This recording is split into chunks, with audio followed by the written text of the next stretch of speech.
Nah, hari ini saya akan melihat bagaimana kami sampai di Pripyat dan apa yang terjadi di zona eksklusi Chernobyl. Ya, ada banyak radiasi di atap ini. Ya, hari itu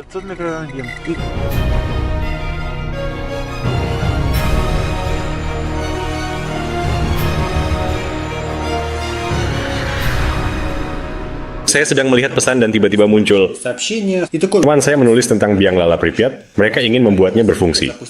Apakah Anda tahu cara melakukannya? Dia bertanya. Saya bilang tidak masalah. Cukup ambil gergaji mesin yang terhubung ke pengurang, lepaskan peredam suara dari ini dan selesai. Dan selanjutnya dia bertanya, apakah saya tahu cara mendapatkan listrik ke Chernobyl untuk menyalakan lampu di Pripyat. Kemudian dia meminta saya untuk ikut dengannya mengikuti jalur stalker. Saya bilang itu dingin, musim dingin. Dan dia bilang dia tahu apa yang harus dilakukan, perjalanan pendek sepeda. Dan saya menyukai idenya. Ada sedikit kekurangan dari jalur pendek tersebut. Kami harus melewati hutan merah dan itu sangat radioaktif. Tapi saya diberitahu kami akan melewatinya dengan sepeda. Saya tidak mengenal Vadim, tetapi dia mengatakan semuanya akan baik-baik saja. Dan dia bilang tidak khawatir kok. Dia berjanji kami akan cepat sampai di kota hantu. Ada laboratorium rahasia di bawah pabrik militer. Kami bisa belajar kimia di sana. Saya memberinya foto barang-barang yang akan saya bawa. Dan kami membuat kesepakatan. Saya pergi ke sana dengan kereta, mengirimkan foto kepadanya bahwa saya sedang dalam perjalanan dan saya tidak bercanda. Dan kami pergi membeli sepeda sekali pakai karena kami hanya akan menggunakannya satu kali saja. Tingkat durasi tinggi dan kami tidak ingin membawanya bersama kami atau sepeda kami menjadi radioaktif. Oke, bisakah Anda memberitahu saya sepeda mana yang paling murah di sana? Oh, mereka ada di luar. Kami butuh sepeda untuk satu perjalanan, kami tidak ingin menghabiskan banyak uang. Sebenarnya kami bisa mengembalikannya jika kami mau. Yang ini, yang paling murah. Apakah akan rusak? Saya rasa tidak. Saya tahu emosi itu disebut hati. Pilih mereka akan tetap di sana sampai berkarat. Apakah Anda akan memberikannya untuk... Saya merekam dalam poke. Dunia tidak menghancurkan kami memang seperti itu. Kami telah memilih kuda kami. Tunjukkan saya kemudinya. Tidak apa-apa. Mereka akan menyesuaikan diri. Ya, mereka dilahirkan untuk melakukan ini. Satu sepeda seharga 2.000 hryvnia. Dan itu sekitar $81. Saya pikir sepeda-sepeda ini cocok 100% untuk perjalanan ke Chernobyl. Kami akan meninggalkan sepeda-sepeda ini di dekat perbatasan zona Chernobyl. Dengan Chernobyl Kazono ini. Dan seseorang akan mendapatkannya. Anda akan dapat menemukan sepeda kami dan kami juga akan meninggalkan hadiah untuk Anda di sana. Dan aku akan mengetahui apa itu ketika Anda menemukan sepeda-sepeda tersebut. Kami tidak akan memberitahu Anda. Pengambilan gambar ini hanya akan menjadi satu perjalanan. Kami tidak akan membawa radiasi ke rumah. 250 kan? Ini dia. Terima kasih. Apakah sepatu bot ini akan memberi kita ketahanan terhadap radiasi? Saya tidak tahu. Anda tahu, kami datang dari jauh untuk membeli sepatu ini di sini. Saya dari Lugansk, kota Orenburg. Saratov, bukan. Saya membimbingnya. Vadim bukan satu-satunya yang membimbing kami. Ada juga seorang stalker kepala gila bernama Vlad Nyaunay. Dia dikatakan sebagai pemandu berpengalaman. Ya, Vlad menjalankan bisnis ilegal. Jika Anda ingin melihat Pripyat, siapa yang ingin melihat Pripyat? Berapa Vlad? 25 DB. 250 les, Anda bisa melihat Pripyat sendiri. Keren, pengalaman luar biasa. Dia bisa membimbing Anda di seluruh zona. Ya, jika mau, saya bisa jadi pemandu Anda. Kenapa kalian begitu ceria? Kenapa? Kami sudah berbelanja sepertinya. Titik. Bayangkan bahwa sepatu $2 bisa membuat orang bahagia. Kami telah membeli banyak timah, lampu jalan, dan kabel. Jadi skip, apa yang akan kita lakukan dengan itu? Kami akan menghias Pripyat Fair juga dengan itu. Mungkin membuat beberapa huruf. Kami akan mengambil lampu jalan dan memutarnya di sekelilingnya. Meskipun kita akan sangat lelah. Tapi saya pikir itu akan sepadan. Itu akan sangat luar biasa ya. Itu dia. Kita hampir memulai petualangan sepeda saker kita dan mendekati zona terlarang. Bagaimana kabar kalian teman-teman? Saya sangat bersemangat karena radiasi. Nah, teman-teman, kita siap untuk menembus zona eksklusi 4 sepeda. Dan kita harus merakitnya sekarang. Sopir taksi telah menurunkan kami di dekat desa di alam liar. Kami sedang merakit dan kami harus memasang tas-tas ini. Lihat saja berapa banyak barang yang kami dapatkan di sana. Dan itu belum semuanya. Ini ada di semua tas. Lihat tas makanan. Banyak sekali. Kita harus membawa semuanya. Sekarang sekitar jam 9 malam. Malam ini akan seperti pengejaran bagi kita. Kita akan terus berjalan sampai mencapai tujuan kita. Kami mengalami masalah di sini. Menara ini tidak sesuai dengan keinginan. Jangan merobeknya, tolong. Aku mengerti, tidak apa-apa. Alex, bantu dia. Oh, itu sepele. Jangan khawatir. Masukkan ruangannya terlebih dahulu. Hati-hati dengan itu. Itu sepeda saya, omong-omong. Sangat mudah untuk merusaknya. Bagaimana saya bisa pantas mendapatkannya? Itu untuk adegannya. Apa yang saya lakukan salah? Pernah sekali saya mengirim gambar yang salah, nggak? Kenapa? Black Stalker, bantu kami. Alex, katakan bahwa kita bisa melakukannya. Tolong. Hore, kita berhasil. Kita telah menyambungkan yang tidak bisa disambungkan. Kita berada di alam liar, dan orang-orang itu gagal dengan ban itu. Mereka membeli ruang ban yang salah. Bisakah kamu membayangkan itu? Hei, kamera ada di sebelah kiri. Kenapa kamu berbicara dengan center? Saya hanya... Kenapa? Saya hanya berpikir, sebenarnya trik roda itu tidak berhasil, dan kami tidak bisa memperbaikinya tanpa alat. Itulah mengapa orang-orang pergi tanpa satu roda. Jadi apakah kamu akan pergi? Biarkan saya mencoba ini. Lihat, ayolah, tidak nyaman. Akan baik-baik saja, ayo pergi. Itu membeku. Itu membeku. Ya ampun. Mereka telah menambahkan sesuatu yang baru ke yang membeku. Karena dia lebih dari sekadar anak-anak. Gunakan selotip untuk membuatnya lebih kencang. Kamu tahu, sekarang lebih sulit untuk pergi. Itu bom, itu berfungsi. Ya ampun. Apakah kamu melihat ini? Apa-apaan ini? Jenis sepeda baru? Mereka membangun pagar dalam 5 detik. Jadi apakah ini akan berfungsi? Itu omong kosong. Kita tidak bisa pergi seperti ini, tapi... Ya, ini sudah jam 11 malam. Kami telah merakit sepeda dan siap untuk pergi. Dan kami mulai. Neraka seperti ini belum pernah terjadi padaku sebelumnya. Beberapa dari mereka, kami sekarang punya sepeda baru. Sepedaku yang lama telah pergi entah kemana dan aku senang sekaligus sedih. Sepeda ini sudah pernah ke Chernobyl. Beberapa kali beberapa orang Belarusia telah menggunakannya. Jadi dia dokter hewan dan udah sangat radioaktif.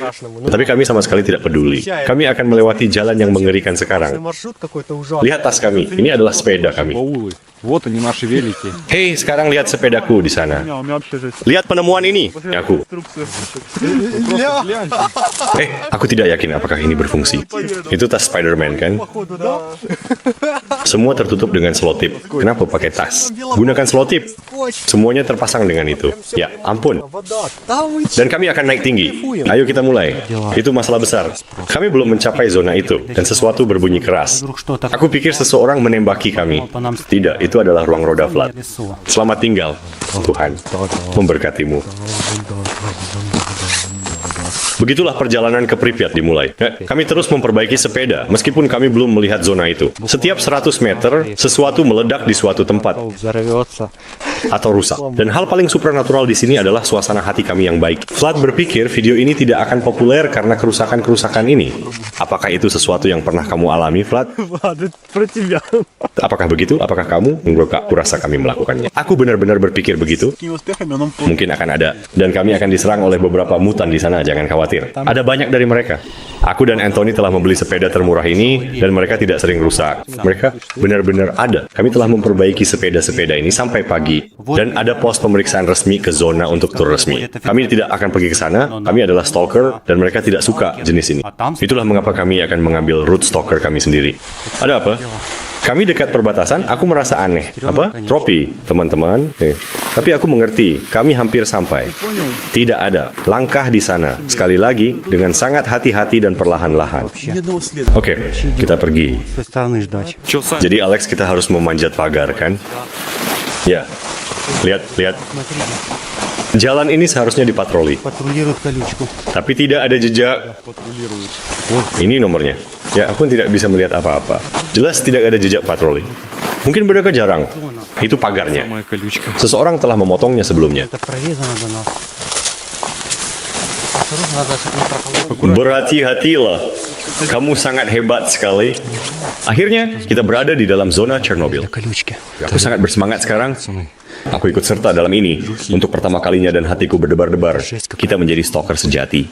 Kita berada di zona. Apakah radiasi menggigitmu? Ini masih segar? Tidak, aku hanya kamu menggaruk tanganmu, kan? Tapi aku memakai sarung tangan. Namun itu tidak membantumu. Itu kadang terjadi. Aku tidak merasakan radiasi. Kamu sudah terbiasa. Itu bekas luka dari penggemar lainnya. Dan bekas luka itu adalah, nah teman-teman, zona ini telah membiarkan kita masuk. Sekarang kita akan melihat beberapa ritual stalker yang aneh. Tekuk di sini. Apa yang akan kita filmkan lain kali? Porno, sialan. Lain kali kita akan mengambil lebih banyak dari benda itu. 1, 2, dan seterusnya. Pantat Anthony digigit oleh radiasi.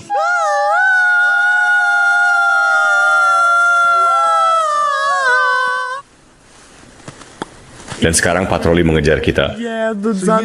Mari kita bersembunyi. Mereka datang. Pasti mereka akan pergi ke sana karena teriakan. Bayangkan jika mereka pergi ke sana dan mendengar suara-suara. Ha ha ha. Aku datang untuk memberimu lagu. Kamu... Ada sesuatu yang besar akan terjadi. Ya ampun. Sialan ini sungguh tidak terduga. Oh tidak, aku benar-benar tidak tahu. Benar-benar sungguh. Para perampok pergi ke sana secara terbuka. Mereka memakai penebang kayu hitam. Itu jelas. Ayo pergi. Musa. Aku merekamnya. Bayangkan itu. Dan di sana Vadim masuk untuk menakuti rusa liar. Untuk membuat zona ini hidup, pasukan telah menempatkan pengumpan di sini. Ini bukan batu bata. Itu garam untuk rusa. Mereka bisa hidup tinggi. Kita bersembunyi. Ada mobil tiba-tiba lewat. Omong kosong. Dia melihat kita. Ya, dia melihat kita. Dia melihat kita 100%. Kita harus pergi sekarang. Dia melihat kita. Vlad bilang kita harus tetap tidak terlihat. Itulah mengapa kita bersembunyi dari semua orang. Dia melihat kita. Para penjaga tidak senang kita berjalan di sana dan merekam bagaimana mereka menebang hutan radioaktif. Seseorang melihat kita. Sebuah mobil. Dia melihat kita di sana. Tapi untungnya dia tidak berhenti. Setelah ini, kami mengganti jalan. Dan di sanalah kami sekarang. Dan ketika kami menggantinya, datang mobil lain. Kami pikir mobil itu kembali. Dan kami bersembunyi di semak-semak. Dan semak-semak itu radioaktif. Mereka memberikan 200 mikrorengan. Kami akan pulang. Ini akan memakan waktu 3 jam, kata Vlad. Saya sangat mengantuk karena saya tidak tidur siang akhir-akhir ini. Terlalu dingin di malam hari, jadi saya tidak bisa tidur. Saya sangat mengantuk sekarang. Bagaimana jika mereka menangkap kita? Kita mendapatkan jamur di sini atau sesuatu? Kami adalah turis bersepeda tersesat. Kami akan ke Chernigov, tapi kami malah pergi ke Chernobyl. Tertukar kota. Kamu bercanda atau serius? Tidak. Cukup katakan ini. Kami kesini kadang. Mobil. Ya ampun. Mereka akan melihat kita. Cepat. Apa-apaan? Ini? Apa yang terjadi di sana? Mereka melihat kita. Tidak, mereka sama sekali tidak bisa melihat kita. Mereka bisa melihatku. Mereka setidaknya bisa melihatmu. Mereka hanya tidak melihat ke sana. Dan sekarang mereka benar-benar bisa melihat kita. Satu lagi. Apa? Bagaimana bisa ada begitu banyak lalu lintas? Kami beristirahat di salju, bersembunyi. Kami menyebut bekas luka di Childers. Mereka memanggilku Apple. Oke, ayo kita mulai. Ya, ayo.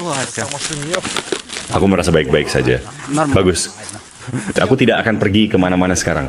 Ya, perjalanan ini tidak mudah. Tidak ada semangat. Lutut sakit. Sepeda rusak. Aku tidak depresi tapi di ambang batas. Di ambang sarafku. Aku tidak merekamnya tapi Vlad mengalami serangan saraf di malam hari. Dia berteriak keras. Dia melempar sepedanya ke hutan dan menangis bahwa dia tidak akan kembali ke sini di musim dingin. Ketika dia melakukannya, sebuah ranting dari semak melompat dan memukul hidungnya dengan sangat keras. Ada darah. Sebenarnya sepedaku rusak beberapa kali dan rantainya putus beberapa kali. Dan tongkat itu, kami kehilangan Vadim. Di mana dia?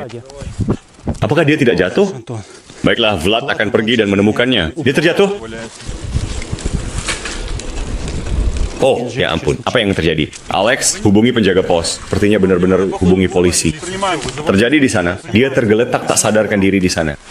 Omong kosong. Saya akan memanggil ambulans. Panggil lebih cepat. Baiklah, saya pikir ekspedisi sudah selesai, bukan? Saya tidak akan melakukannya